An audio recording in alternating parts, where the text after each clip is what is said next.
Before we dive into our findings in this quarter's Unstuck Church Report, I want to stop and say thank you to our report sponsor, the Church Lawyers. When your ministry meets legal complexity, the Church Lawyers are in your corner. Exclusively dedicated to serving churches, ministries, and nonprofit organizations, the firm brings specialized legal experience that general practice firms simply can't match.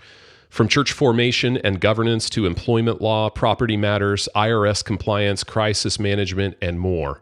Their comprehensive counsel covers every dimension of ministry life. No legal concern is too big or too small for them. With affordable services and a membership program offering discounted legal rates, quality legal protection is accessible to your ministry and ministries of every size. Visit thechurchlawyers.com for free resources and everything you need to get started. Welcome to the Unstuck Church Podcast. I'm Sean, your host, here with Amy Anderson, and today we're going to share some of our learnings from our hot, off-the-press, it's still warm. If there was a printing press that we used, Amy, it would still be warm, literally. The Unstuck Church Report. So in this quarter's report, we gathered data from 336 churches. To all of you, thank you so much. From churches of 100 people in average attendance to running over 10,000 weekly in average attendance. And actually, the average of all churches was 944 in attendance. And we had churches across all denominations participate in this with us, everything from non-denominational churches to Baptist to Methodist, Lutheran, Pentecostal, some Assemblies of God churches, you name it. Churches in nearly every United States state, plus our friends up in Canada as well. Yeah, and let me start just by thanking the churches that participated in this latest survey. I know it takes some of your valuable time to complete it. By the way, our survey winner, who went in the pool for the drawing, Jeremy Congdon from Oakwood Christian. Congratulations to you for lots of Starbucks going to Jeremy. Lots of Starbucks going to Jeremy. Yeah. But in all seriousness, your investment by taking this survey, it helps us not only share trends and information about church growth, but it's also just more comprehensive than that. In fact, this quarter tells us things about the biggest barriers churches are facing when it comes to growth. It gives perspectives on finances right now, and it informs how well churches are helping people engage in their churches. And honestly, many other interesting, helpful learnings, and we couldn't do it without you. So thank you for your participation. Absolutely. It is so helpful to see what the Big C Church looks like today. But I think the leaders connected to Unstuck, to us, appreciate just seeing how their metrics, wins, and their challenges compare to other like-minded churches within this tribe that we have here at the Unstuck group. And so let's jump in, Amy. What's the key finding, or maybe the first key finding from this quarter survey? Yeah, and I wish I could share all of the findings with you on this podcast, but we'll make the Unstuck Church available and let you know at the end of the podcast where you can find it. But Sean, I think the first key finding is this: attendance is still growing strong, and it's still happening across all sizes of churches. You know me, I sliced and diced this data a lot of ways, and really churches of all sizes are growing. And the important learning here is that the pace is also slowing. So first off, unprecedented, 86% of the churches that took this quarter survey are growing. Wow. And 50% of the churches that took this survey are growing in the double digits. So they're growing over 10% year over year.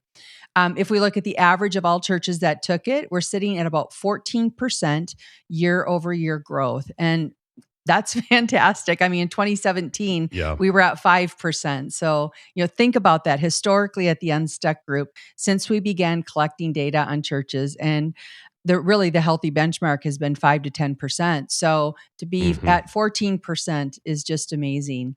And as we've said on this podcast, this growth is no longer anchored by returners to the church after the pandemic. In my opinion, that slate has been wiped clean. I'd go as far to say that the post-pandemic rebound has leveled out. So this growth really reflects the rise in spiritual curiosity and new people, new families trying out, the church. But I do wanted to add that softening part because I do think we need to pay attention to the change in growth patterns we've seen the past couple of years. So in 2022, for instance, the average church was growing at 19% year over year.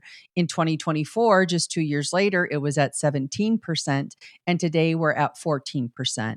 So what it tells us is that this momentum that we have been experiencing over these past couple of years, it may not continue without some intentionality going forward to make sure we stay on top of reaching new people. And we're going to get into some of the barriers to growth that churches are seeing in a little bit, which should help churches think about where they might need to be more intentional going forward. But one thing that stood out to me in this quarter's report was that since 2021, after churches reopened post COVID, the average church has grown by 81%.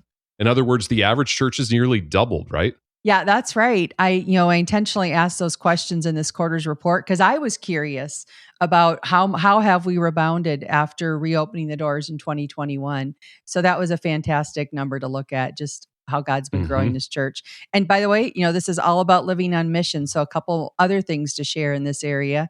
Decisions to follow Jesus are at an average of 10% of in-person attendance. And again, that's a solid number because we love math here at the Unstuck group. That means if your church is running 500, that means 50 people, right, a year are making that decision.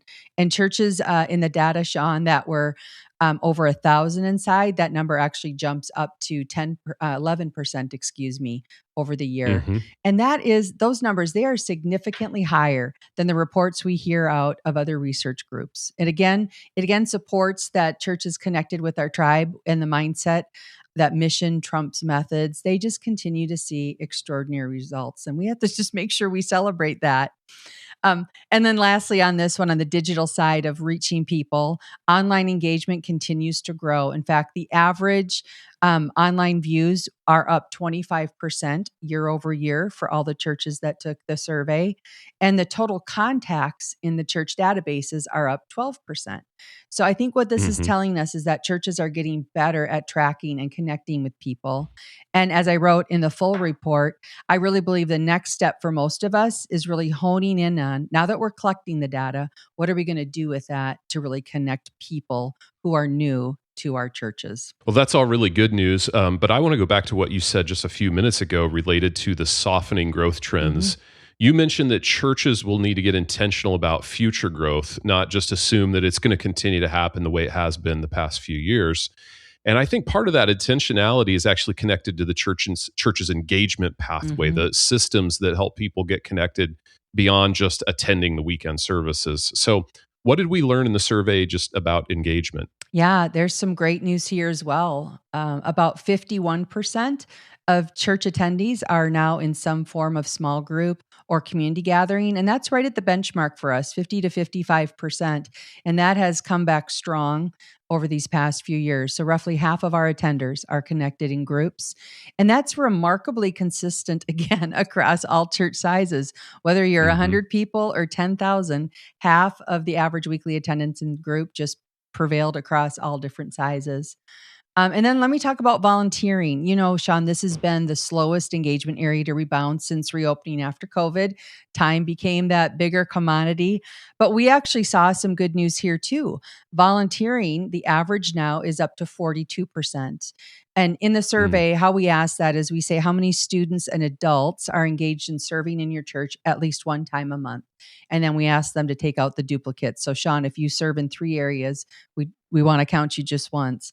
So this data is saying about 4 in 10 people are now serving on a team at least monthly. And that is up from 35% just a year ago in our Q1 report last year. So I think that's great progress. And we know as we've served churches, everyone was working on that. And it seemed that the dial seems to be moving again. But here's a metric that continues to concern me a little bit, and it's the volunteer leader ratio. So the average volunteer leader ratio in this quarter's report came back at 17-1, meaning on average, a church has 1 volunteer leader for every 17 people that attend the church. And at larger churches, it actually stretches to 21-1. Now, last year, that number was at 13-1. So we've actually lost some ground. But Yeah. we also are dealing with churches that are growing, and it takes a while for people to get engaged. So we might have a growth challenge that's dragging this down, but regardless, this continues to be a challenge for churches. And the challenge, it's really an equipping problem. It reflects that churches are still struggling to effectively engage volunteers who lead other volunteers into their ministry Hmm. teams. And the good news, Sean, is that this is a solvable problem. It's not easy. It's solvable though, and we've talked about it a lot on the podcast this past year. But I just hope it kind of raises the alarm bells again. Again, our win as ministry leaders, it's not to do the ministry.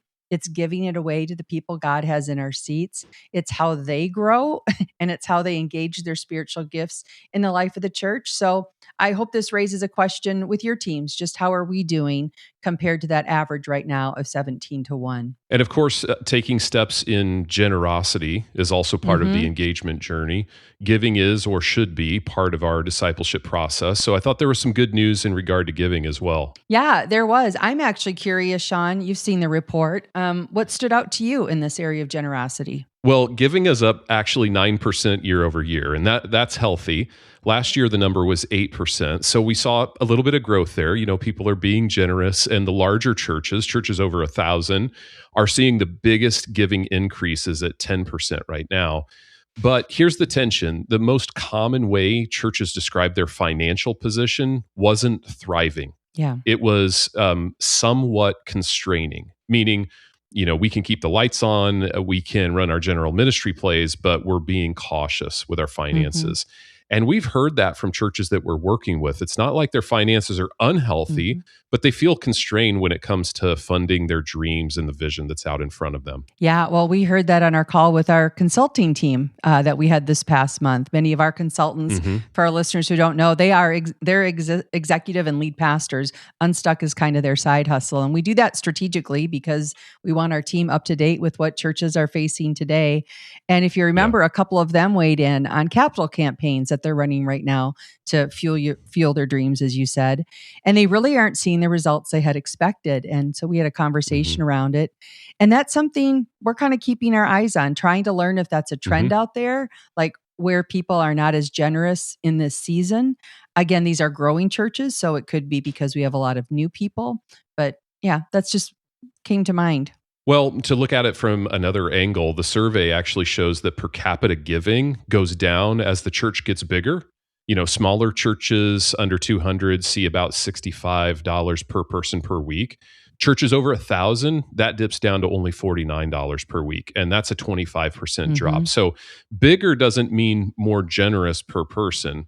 To add to that, the fastest growing churches in the survey, those growing by 20% or more year over year, they reported a per capita giving at $45 per Mm, person. And that makes sense because when you're growing, you that's experience right. that giving lag, right?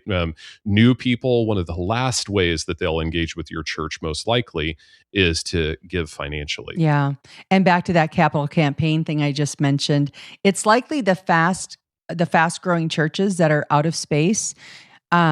And they're leveraging those campaigns to make room, right? Only there's so many new Yeah, people that it makes it harder to get a great commitment from that's people right. out of the gate. So one of the churches was saying, yeah, we started slow, but it was amazing as we moved through the campaign, people started getting on board as we started to Hmm. break ground and do those things. But I think that's going to be a future podcast for us, just how our capital campaign's going in this season. Yeah. Yeah. Well, that's a great segue just into the next conversation. In the survey, we asked churches to share what their biggest barrier to growth Mm. was in this season. Amy, what did we find there? Yeah. So every church in this survey was asked, what best describes your biggest barrier to growth right now? And we gave them options and, of course, the other button. But, Sean, the number one issue for growth by a landslide was actually space issues. Hmm. 35% of churches said they were struggling to open up seats at optimal times. That's 1 in 3 churches that took the survey. Yeah. Now, let me say this clearly. This is a good problem, right? If your Hmm. biggest issue is that too many people are showing up, like praise God, but it's still a Right. real barrier. Ask any of the churches we've been working with on this. People don't invite Hmm. their friends if there's nowhere to sit. Families don't come back if the kids' space is overflowing or looks chaotic because of all the growth. But maybe I'll say it this way: space constraints, they kind of silently cap your growth. So it's a real issue. And it's one we saw with so many of the churches we served this past year. And because of that, this one actually didn't surprise me.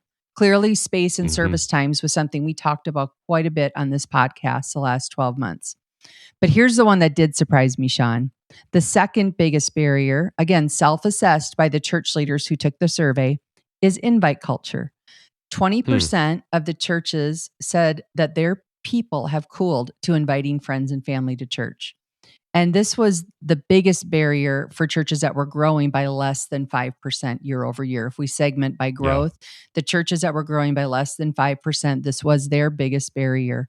And you know this, Sean, when invite culture cools off, churches turn inward, they lose momentum and move into a maintenance mode, phase of the church. Yeah. So I just think this barrier should concern us. Yeah. And Amy, when you add up all of the internal barriers, like lack of vision, lack of alignment, or resistance to change, you get roughly 30% of churches dealing with problems that are inside the church, not actually outside the church. So here's the insight that jumped off the page for me. Growing churches have outward-facing problems, like they're running out of room. Declining churches have inward-facing problems, like their people won't invite, their leaders aren't aligned, their vision for the future is unclear.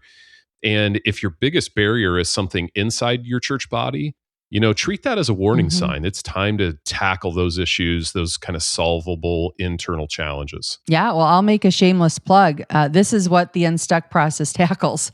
In 90 days, you have a plan to begin the work of getting your church out of a maintenance mode and back to a place of health. Now, the plan takes 90 days to create. The work takes a couple of years to create, but that's actually why I say don't wait. There's not a silver bullet to turn these internal issues of alignment, lack of vision, or resistance to change. It takes time to navigate those things, but that's why I say if you're experiencing it now, start your plan to get out of that and getting back to a place of health. Yeah. And our process helps growing churches also create plans that help them not to get stuck as they live out this season of momentum that they're in.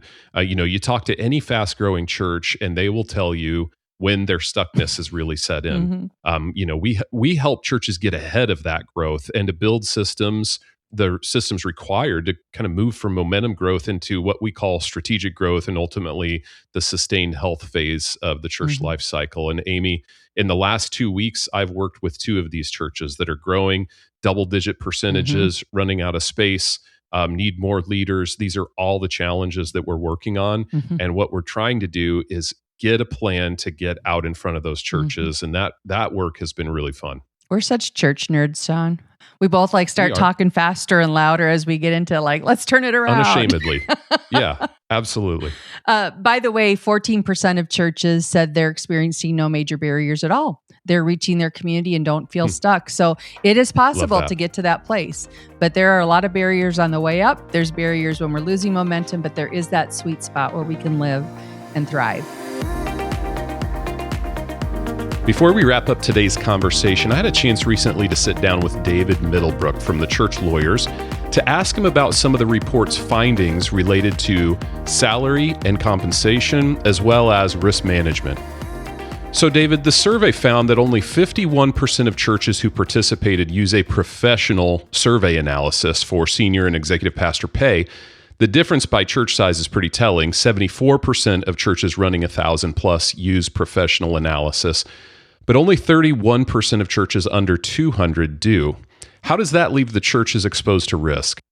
In terms of compensation, the Internal Revenue Service and all of the cases and the guidance and regulations related to it focus on this one word, and that is reasonable. And to determine what is reasonable, according to the directions given to us by the service, we have to look at comparability data. And so to your question, why are smaller churches are using surveys and larger churches are using paid professionals? I think there's several reasons for that. Number one, the smaller churches are going to traditionally have smaller salaries. They have smaller staff. And much of that information, although not required to be provided by a church, it gets published and it becomes comparability data.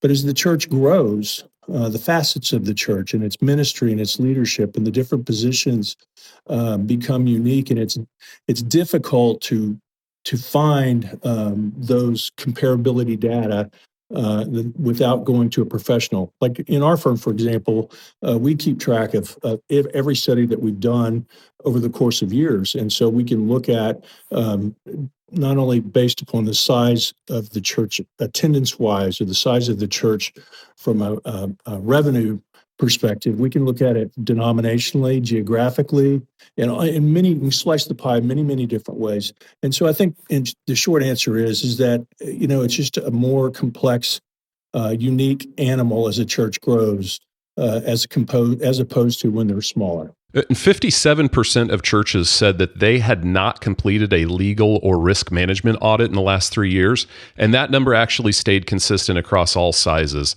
How often do you recommend churches do that, and what are a few of the most important reasons to get it done?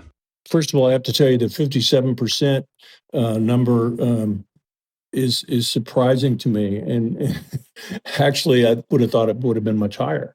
And why is that? It's because churches and ministries are busy doing what the Lord's called them to do, and there's so many aspects to ministry life, and it's sometimes hard to stop and to take pause and to assess where your relative strengths and weaknesses are from a legal perspective and otherwise. And so I always tell folks, first of all, don't get caught up on the percentages and don't be too hard on yourself, because we understand at the Church Lawyers, we understand you're busy. But to the specific question, I think, and we do something for people that are part of a program we have called the Church Lawyer Program, the TCL program. We do something on our nickel, and that is we call it a legal snapshot. It's not an audit, because I don't think those words really go good together with lawyers. Those are financial audits.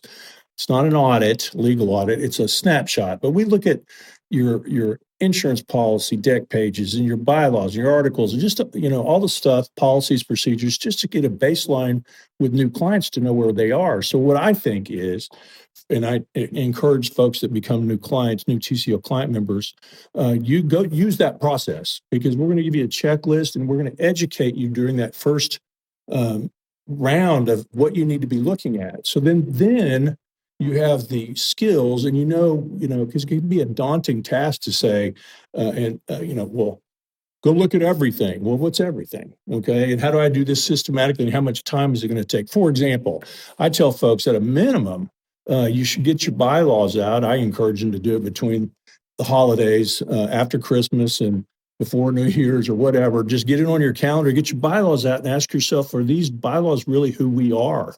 Or do they need to be changed? Well, if you incorporate that into a process and say, I also need to look at the deck pages. Do we have sufficient insurance coverage? What about our policy? When was the last time we updated our employee handbook or our volunteer handbook? See, it becomes a systematic thing. And so I would say, somebody in the organization needs to do that like once a year. And not that you have to necessarily fix it, but it begins a process. It doesn't have to be an event, but it begins a process of, if stuff needs to be addressed, it can be addressed in such a way that you can have the peace of mind that we want you to have. As churches add staff, go multi-site, or even expand their digital footprint, complexity goes up, right?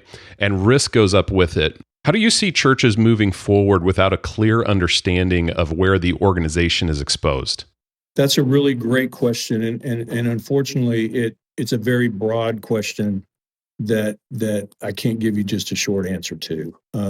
For example, if you have a church in Oklahoma and you're going to do a satellite church in Texas, you've literally moved to a whole nother set of laws and requirements, et cetera. So how are you going to do that? And you have state laws, you have federal. Federal's great because it's the federal system. It applies everywhere in all the states and territories of the United States. But each state, some very distinct differences, sometimes just nuanced differences. So you have to be alert to that. And that's one of the things we really enjoy in our practice at the Church Lawyers, is that we get to be involved in so many different jurisdictions and so many different issues that it becomes kind of a reflex for us. We know if you're from California, hey, there's a set of things we got to look at, or you're New York or you're wherever. So I think that really almost need to sit down and think about where are we going as a church? What is the model going to be? Is this one church under one legal umbrella, or these individual churches with separate corporations and separate boards, et cetera? There's just beginning there. You need to be thinking about it, and it's not. Frankly, it's not an easy task. Somebody that really understands business, understands operations, understands risk management inside of your organization needs to be partnered with people on the outside of the organization. Can they help them get that done? And because growth is a great thing, unless you grow outside of where, what do they say? You lean too far into your skis or whatever, and you stumble. And so you've got to be careful. But at the same time, we want to encourage you and tell you that you don't have to go alone. There's people that'll help you get it done.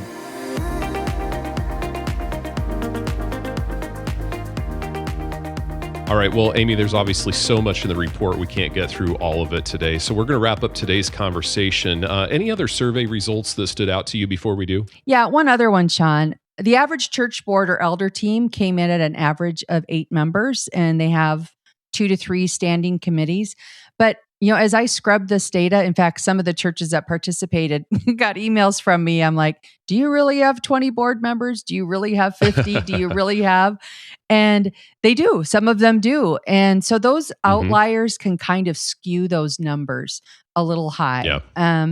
And then, of course, there's some that have 0, and that's another problem as well. But 58% of the churches that answered the survey have boards containing 8 or fewer members, which is right in line with what we recommend at the Unstuck group. I think we kind of say 4 to 6, but no more than 8. And here's why. If you took the survey, or maybe you didn't, if you have boards that are larger than 8, and I know some of you do because of different things within your denomination, but when governments and committee structures get too large, it just inevitably slows down decision-making.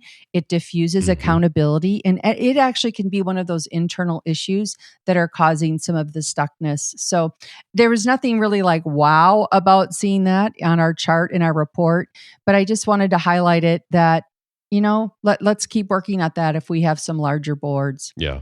Overall, I just think, Sean, there was so much to celebrate in this report. And as I said before, I hope this data helps churches think through what next steps they might need to take to either stay or become a healthier, growing church.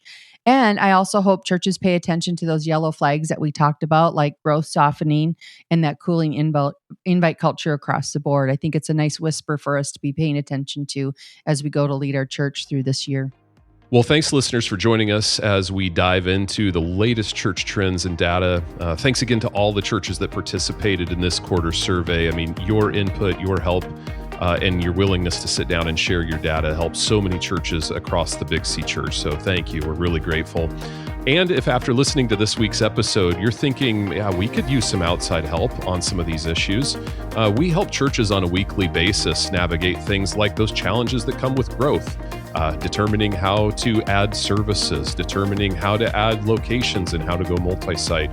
We also help churches with the symptoms of decline, that lack of invite culture and some of the other areas that those churches are feeling and experiencing.